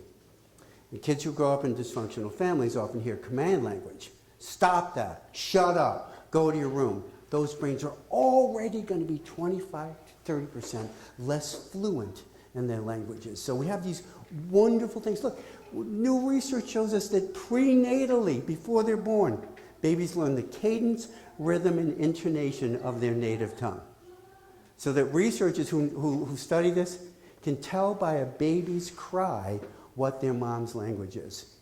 Because French babies, they cry kind of whiny, It's like, I'm not kidding about that. And German babies cry declaratively, I am hungry, And so these experts can listen to these infants cry and say, their mom speaks this language. It's astounding. So they learned that before they're born. So it's an unbelievable brain, but our involvement with it is critical. Highest scores are when they read, talk about school and learning and tell stories. Lowest score differentials when parents play with their kids. I love you to play with kids outdoors, but if you want them to succeed, the reading and the conversations have to be happening. Monitor them, help them with their homework. We're in a new world of homework. Someday we're going to figure out how to make homework work. Because right now, the most common outcome of homework is family conflict. and not academic success. So we're trying to find better ways to utilize after school time and not make it 3 to 5 hours of drama, conflict, unhappiness with low level changes in academic standing. So don't get too caught up in it. Don't let it make you crazy. Reward their effort. You praise effort and you praise persistence more than you praise, oh, you're the smartest little guy, in the 5th grade. What does any high school coach tell you? When you're telling your middle school soccer playing son, you're the best player this middle school ever had, you've made him uncoachable by the 10th grade. And coaches will, in fact, hate you for this, because you praise their effort. You show up for practice every day. You help other kids with their skill set. You're 5 goals down, you're running down that field full tilt with your head up. Your strategies, your persistence, your effort, all of that is what makes you a wonderful soccer player, and your willingness to try new things. Not you're naturally gifted. So we know that we can help with academic success, praise and encouragement, positive reinforcement, reading at nighttime, all of that stuff. So let me tell you what can derail this brain. What can derail this brain is all the drugs and alcohol that's out there for them. I'm going to go through this fast because I don't want this to be the focus. I want your kids to be the focus. Everybody that sells drugs is looking for your kids' money. Whether it's illicit street drugs like the heroin that we're seeing flooding Vermont, okay, whether it's the alcohol products, whether it's caffeine. So check this out. Here's 100 milligrams of caffeine in an inhalable format. Twist the tube and inhale 100 milligrams of caffeine. We don't even know what does caffeine do to lung tissue. No idea. Okay. But I'm seeing middle school kids do this. Here's 100 milligrams of dissolvable strips of caffeine. We're seeing kids add this to alcohol and have the caffeinated sense of competency, I can drive my car, and the alcohol dysregulation of motor control. Twice as likely to have accidents, injuries, get in fights, or be the perpetrator or the victim of sexual assault, caffeine and alcohol. Here's Camels, not cigarettes, dissolvable tobacco in strips. Here's a Camel, the mellow sticks, the soy-based sticks, because that's a healthy alternative. So all of these companies are trying to find ways to bring in new products. When we look at what's going on in the US, you can drink with parental permission. Why would you have a brain under 22 that still was migrating cells early on and does not clear alcohol? Neither pancreatic nor liver function in young brains, in young bodies, is good enough to clear alcohol. The FDA made all the manufacturers of childhood medication take alcohol out 15 years ago. Even small amounts of alcohol as the solvent in medications weren't cleared by little systems, little liver function. And so cell damage and organ damage can happen even in small amounts of alcohol. So we have these really interesting things. They get alcohol at home, they get it from older peers, fake IDs. You can get the best fake IDs now. They're expensive, but boy, they're tough to spot. We know kids respond to alcohol in a way that's unlike you and I. They don't clear it well because the liver enzymes aren't good, but their hangovers are minimal compared to adult hangovers. So we're saying well, they'll be hungover. Here's the lesson for them. They'll be hungover and they'll never do this again. That is not the case. They will not have hangovers at the intensity that grown-up brains do. Okay. What else do we know? Well, I already told you about the childhood medications. We know that some of them are dealing with their mood, with conflict, with stress by having seen who's going to win the World Series.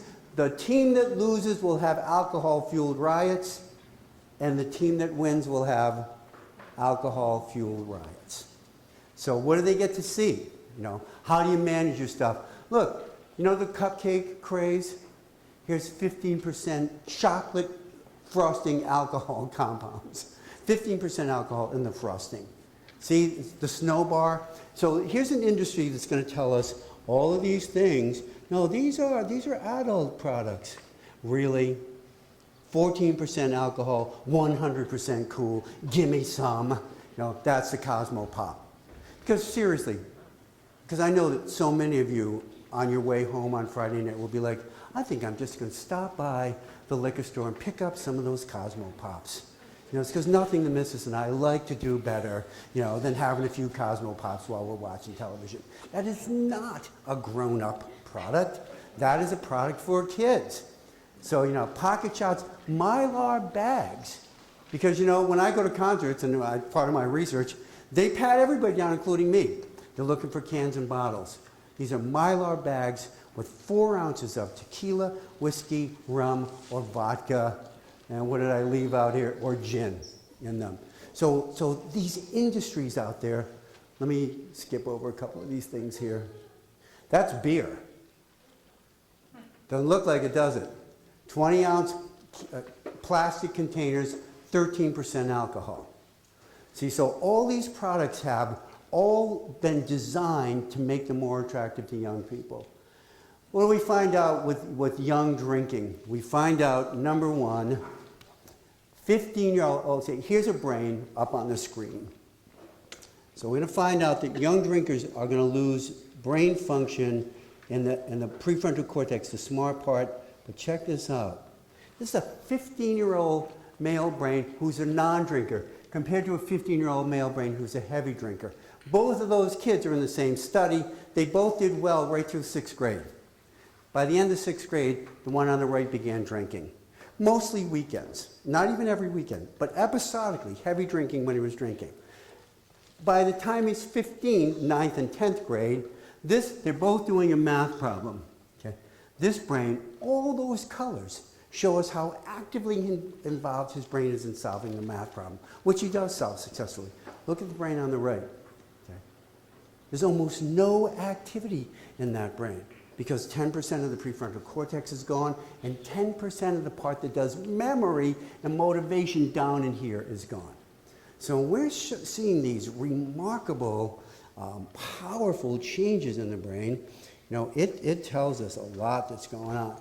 So I'm gonna crash to this part, and then I'm gonna have us, same thing here. Okay, I mentioned this already, alcohol and caffeine as serious risk factors, which we're seeing a lot of these days. Let me go to where I want to go. And many of you are reading about what's happening at Colorado, Washington, now Alaska. So now we're going to have Alaska. I think I'll show you this one though. And a bunch of other states, Alaska, Oregon, Washington, D.C., in the last election have just legalized recreational marijuana. So we're going to see some big changes here. Among the big changes, I'll tell you coming up in a minute, I just want you to see this one. We are seeing this, not just the Robitussin brand, but any cough suppressant used with 9th grade and down in combination with alcohol. So you have to keep an eye on the cough suppressants in the household because dextromethorphan, the compound in there, in fact, is seriously intoxicating along with alcohol. Let me show you this. Whoops. No, come on, stay there. All right, so here's where I want to get you for the moment here. So let's just take a look at that. One of the issues we're also seeing about marijuana is this, that all through the Northeast now, what we're seeing are marijuana sold now because some marijuana can be liquefied. I don't know if anyone's heard of Cloud9, a product called Cloud9. It's a liquefaction of marijuana. All this is coming out of Colorado and Washington. Edibles. So they're legally allowed to make chocolate chip cookies that have 10 milligrams of marijuana in them. On the package, it says serving for 6, but it's a cookie about this big. Now, what has Famous Amos and other chocolate chip cookie makers, how have they programmed us? So that when you see a chocolate chip cookie on a plate, what is it that we do with the chocolate chip cookie? Yeah, we pick it up and eat it. You know, how many people say, you know what, I think I need to divide this into 6 equal places because only one of these will be the dose. So what are we finding out in Colorado? For the first time ever, hospitalizations for marijuana overdose. You know why? Too much, too fast. So we're seeing a lot of products out. This is marijuana with the animal tranquilizer ketamine in it. H-bomb is marijuana with smokable heroin, a way to introduce heroin into a younger population. Marijuana with smokable cocaine, marijuana with smokable methamphetamine, and fry sticks in water. That's marijuana dipped into embalming fluid and soaked in. So when people talk about this as not a dangerous drug, you know, any brain that's under the age of 21, 22, 23, you know, for these drugs to be in that brain puts them at serious risk. And why is that true? Here's why. So we know, looking at this chart, I love this chart, you know, that shows us gray matter and white matter. I wish they'd actually make the colors gray matter and white matter, but they don't. What does this chart show us? It shows us the amount of gray matter in kids' brains and how it changes, you know. The balance between gray matter and white matter, the lighter color is 2 to 3 times more gray matter in kids' brains. How come? They need it to learn. By the time they get into their teens, we see starting a balance. By the time they're 20, 21, we see the emerging adult brain. But where is the last place that develops? That last place that makes the change, that last place is the prefrontal cortex. So this brain will still be driven by powerful emotions, still need risk-taking, still need their peers until, and this, by the way, female brains, in areas of the brain for social, emotional, and relationship maturation, female brains mature out about 21, maybe 22. When we think of social, emotional, and relationship maturation in male brains, at what chronological age do you think that happens? 50. Yes, this often becomes like a bidding auction among the women participants. My husband, 50, you know, my husband, 54, you know, like my dad, 72, you know, so in fact, for girls, it's about 21 to 22. For boys, it's about 23 to 25. So when we talk about young adult brains, we're talking about why do they need us to help them, to advise them, to structure them, and to say no when it's appropriate. They need it because this brain is not completely ready, you know, for all of the things that it has to do to keep itself safe.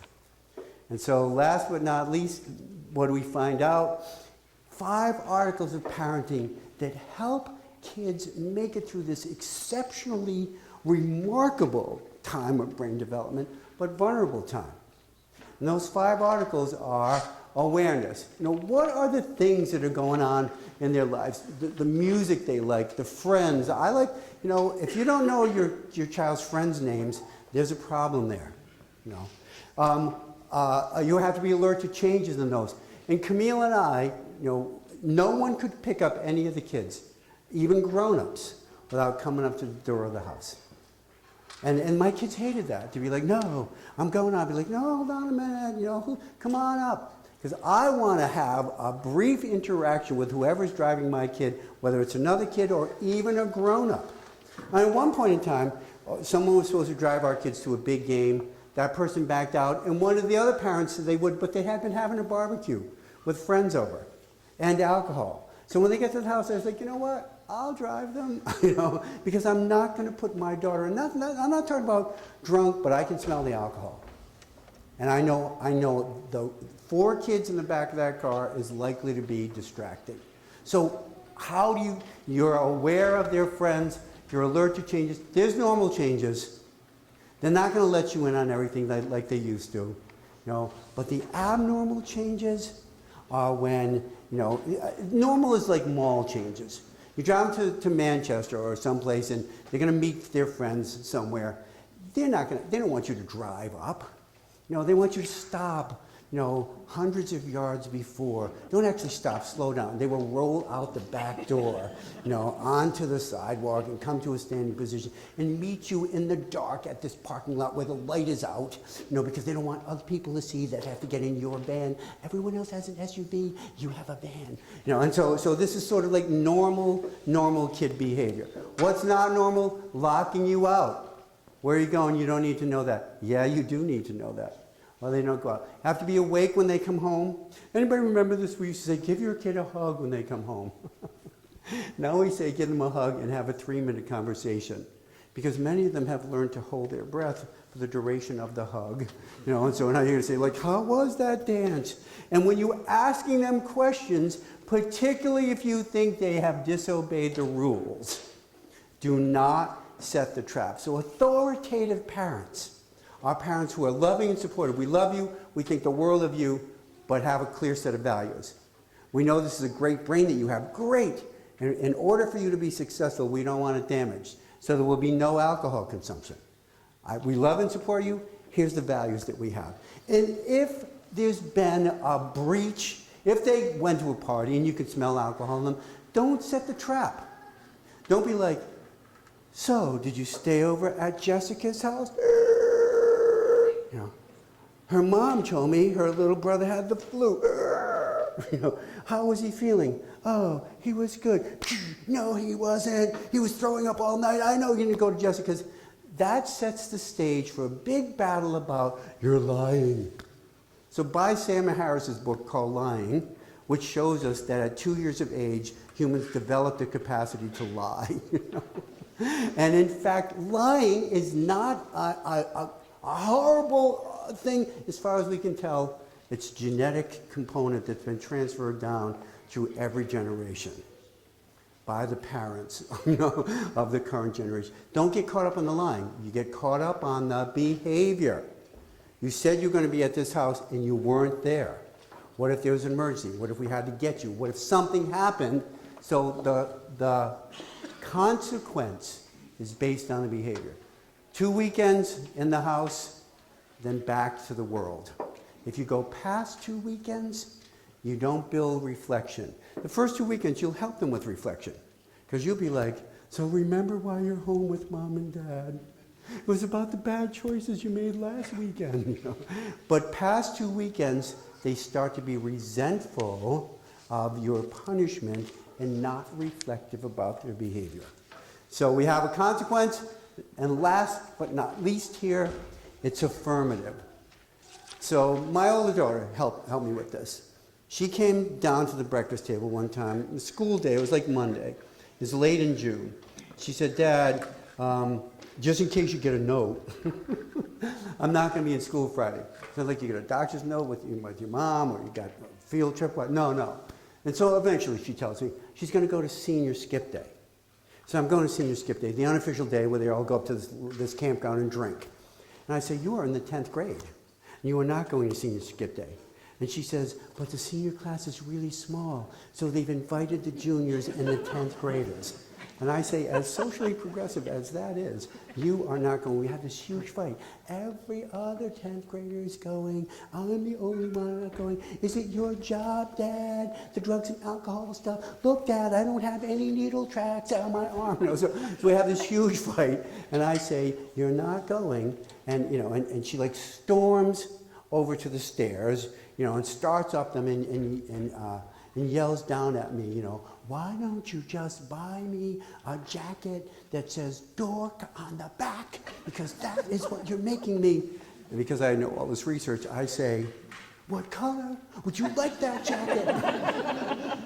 And later I go up, 2 hours later, when her brain has calmed down, and I say, listen, here's why you can't go. Because last year there was a fight and this kid was stabbed. The year before, this kid fell in the water drunk and no one saw him and had hypothermia and could have died. The year before that, there was a car accident and with a kid with traumatic brain injury. So I could not stand it if I allowed you to do something that ended up with an injury or your death. How could I live with that decision?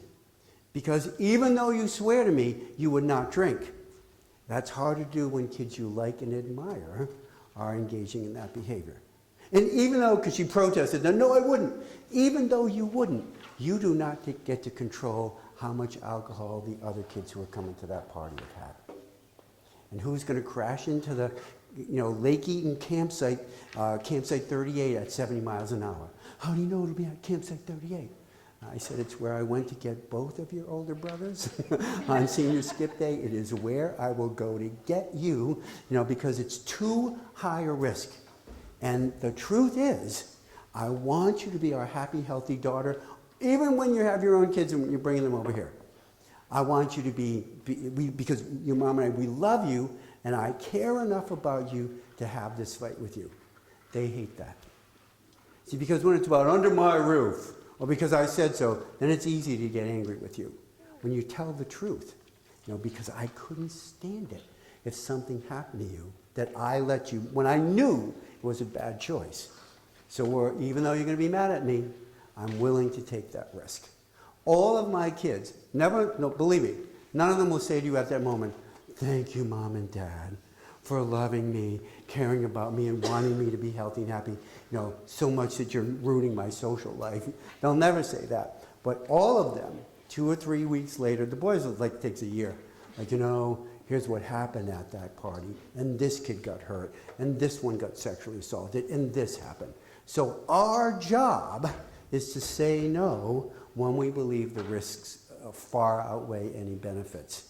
And their job, even though they don't like it, because they will, in fact, be happy that you cared enough about them to have this conflict that's unpleasant, but demonstrates to them how much, in fact, you care for them.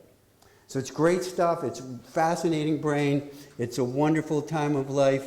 If we can validate their emotions, give them the guitar garage band, find opportunities for risk-taking. When we know they're in trouble, give them some support and get them early intervention. We're far better at getting them through this time that's both remarkably exciting but also vulnerable. Does that make sense? Does anyone have a question based on the research, the brain chemistry, anything that I've talked about so far? Yeah. Does that 15-year-old brain recover? That is a great question. So I'm on the college campuses doing the same kind of conversation. Duke University demonstrates all these things, these remarkable changes in brain function. I'm on a campus, and one of the boys, usually a junior male at the college, will say, first they'll say things like, 10%, is that much? And I'll say, apparently not to you, but it's 10% each year. And your question is good because when I mentioned that, 2 places are going to lose 10% off their brain function. When I talk about that, sometimes I see grown-ups reflecting on their 4 years of undergraduate life and wondering, am I 40% down in 2 places? Here's the answer. This brain is still so remarkably neuroplastic that if they stop drinking, a ton of that. Look, there's never a bad time to stop drinking. Never. And our brains are still so remarkably resilient and neuroplastic that a ton of that stuff will come back. Maybe not all of it, but it would take somebody with a high calibration machine to see the difference. So college kids ask me that, well, what if I stop drinking? Will it come back? I say, there's a great likelihood that it would. A, if you can stop drinking.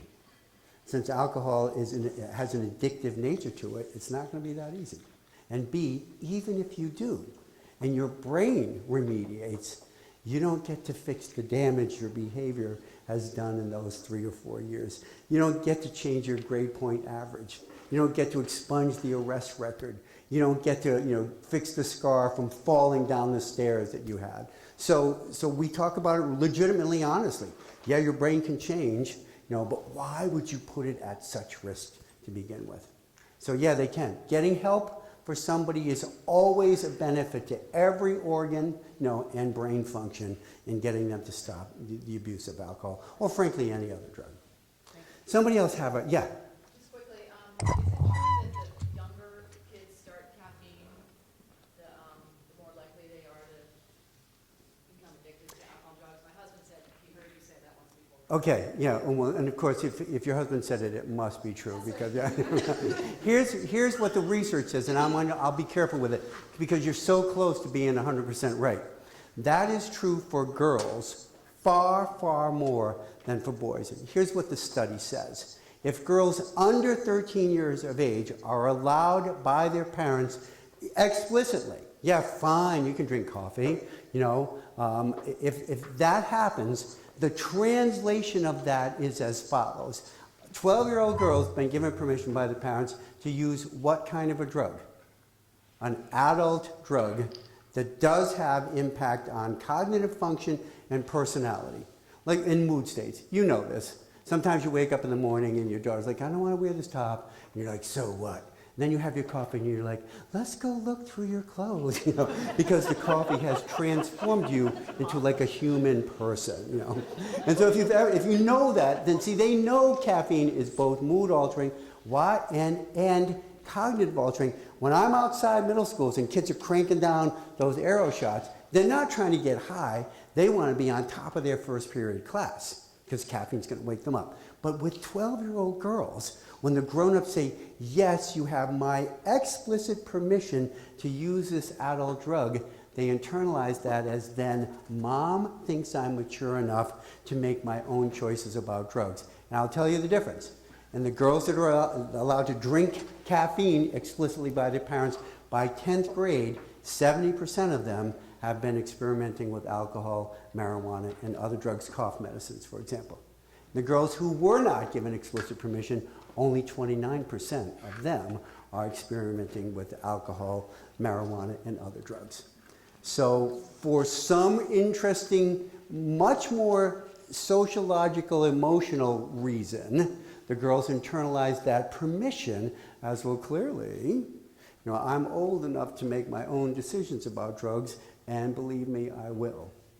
So that's a really interesting study, that one is. It's a great question. Yes? So how do they filter out the content of caffeine in soda? And soda don't seem to correlate caffeine in soda. No, they don't. Yeah, absolutely. How does that tie in one together? Soda versus coffee? So think about it this way. If I'm a kid, if I'm 13, rarely is an adult going to say to me, you're having way too much caffeine and sugar in that Coca-Cola, that Diet Coke, that Dr. Pepper, that even what is it? Sierra used to drink all the time. Not Sprite, but Sierra Mist, or one of those. Even what looks like Sprite and those things has 54 milligrams of caffeine in it. But when kids drink sodas, they're not perceived as adult drinks. They're perceived as kid drinks. When a grown-up says you can have an adult drink, because in fact you're a more mature 12-year-old than all the other girls that we know are, that's the shift. So it's not the caffeine as much as the perception the kid has is that my mom is granting me the maturation to choose more powerful drugs. So it's not about the caffeine. Our worries about caffeine are based on high-dose caffeine, interrupting with sleep, and stuff like that, and behavioral kind of fidgetiness, The second question around one of the presentations I asked was about drug addiction, how that works, the neurobiology of that. Yes. Nicotine was attributed as the gateway drug, whereas marijuana has been touted socially in the media as the gateway drug. Sure. But truly, Nicotine is far more likely. So look, let me reconstruct the gateway theory for you.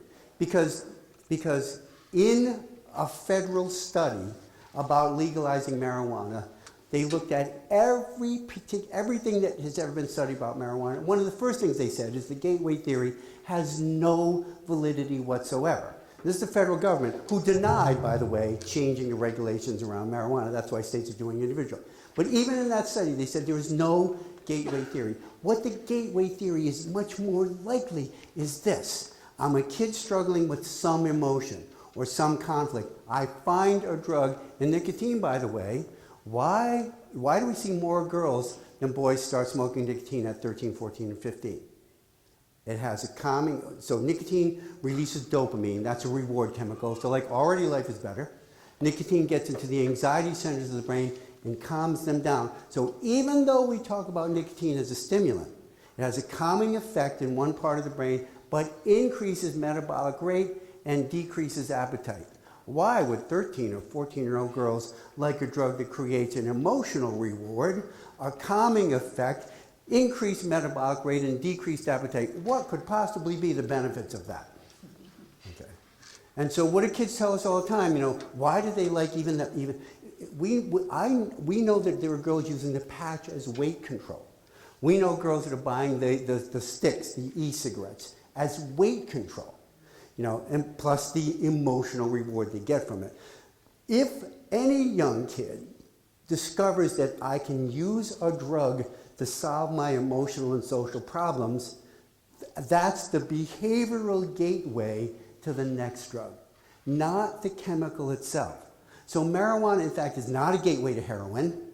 Even though we're having more and more heroin use, we have millions of users of marijuana in the state of Washington and the state of Colorado, millions, and no increase in the amount of heroin addicts. So it is not a path from the drug to the drug, there's a behavioral path. Why do we see kids going from lower level drugs to higher level drugs? Their problems become more complex. Sometimes actually based on the drug they're using. Their problems become more complex, more difficult for them to manage. Whatever drug they're using doesn't do it anymore. What do they know how to do? Find a drug that has more power. So there's a behavioral gateway far more than a chemical gateway. So that was a good presentation you went to. So let's do one more, and then I'm going to stick around for a little bit in case people want to come up and ask questions. And I will turn this mic off so that when you ask a question, you won't be saying, "Let me tell you a question about my brother." I'll turn that off. Go ahead. How old do you start having these conversations about alcohol and drugs? That is a great question. So let's do two parts of that question. Number one, so remember I talked about this wonderful compound called L1, which is the mapping molecular migratory compound. Between 10 and 14, kids' brains are like, hey, I want to make some new places here. They're going to be great for future academic challenge. 10 to 14. When we look at the studies on when do kids start drinking for intent. Intent doesn't mean at a religious ceremony I had a sip of champagne. Intent means when I'm talking with 9th grade boys. And I have to tell you how many parents tell me, no, we let our children drink wine at the table because we raised them in the European model. And I say, do you speak Italian in the home too? And they're like, no.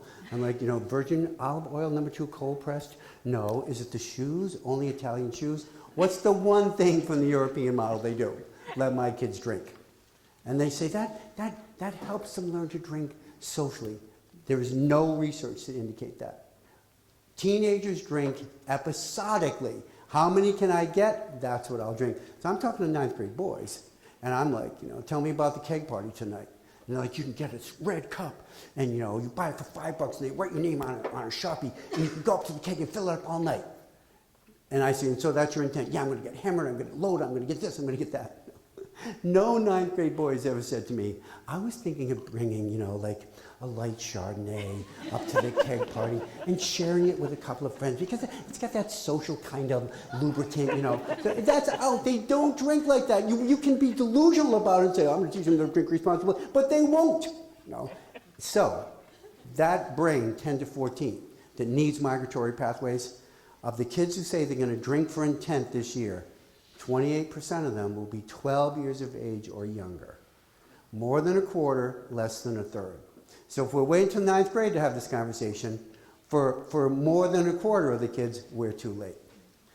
If 100 kids who are 13 start drinking alcohol, here's what the long-term data says. These are 25-year studies. 100 kids start drinking alcohol at age 13. 43 of them become alcoholics. 10 become episodic alcohol abusers, for a total of 53 out of 100. If they seek treatment, and only a small percentage of them do, they do that in their late 40s and early 50s. A lot of time to do damage. Damage everywhere. To their spouses, to their children, to their colleagues at work, to their community, drunk driving. Huge potential damage. If you get them to wait till 20, it's still not illegal. If you get them 100 kids to wait till 20 and they start drinking for intent, 7 become alcoholics, 3 become episodic alcohol abusers. 10, 53. Of those 10, they seek help. More of them, a much higher percentage of them seeks help for it and seeks help younger, in their mid-30s. So age of onset is critically important. And you're the front line in determining that age of onset. It's just remarkable, because even though your 8th grade kids, when you go to hug them, they're like, no, we're going to fist bump mom, and that's all going to happen in the car. And if I get hurt out on the soccer field, you do not run out and say, oh my God, honey, are you all right? You have someone hold you back and stand there. And in fact, you can yell stuff like, suck it up. That's just a flesh wound. Put that bone back inside that leg, because you don't prove you love them. By that you prove you love them by your interactions, your understanding, and your repeated attempts to engage them, in your lives together, because they want that and need that. It just has to be on these interesting terms. So your influence is still the #1 influence in their lives, even though they will do their best to convince you that it is not. So our job is still the most important one. Most important. I think in this world of digital access to everything, it's even more important now than it ever was. All right, so thank you all for coming tonight. Thank you, Dolores, and thank you.